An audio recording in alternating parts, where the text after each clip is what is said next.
Tatiza. Hivi ninachanganya na sijui nifanyaje. Unakumbuka ulitupisha na mzee hapa? Mzee aliniambia nataka nioe.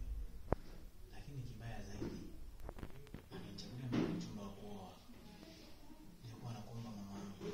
Mangalosoni Kaongea na baba. Mimi siko tayari kumwoa mwanamke ambaye ninalea. Nakuomba mamangu.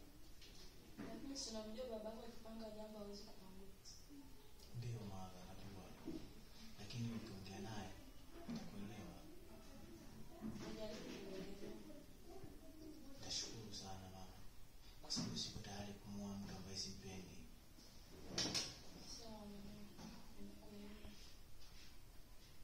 sawa.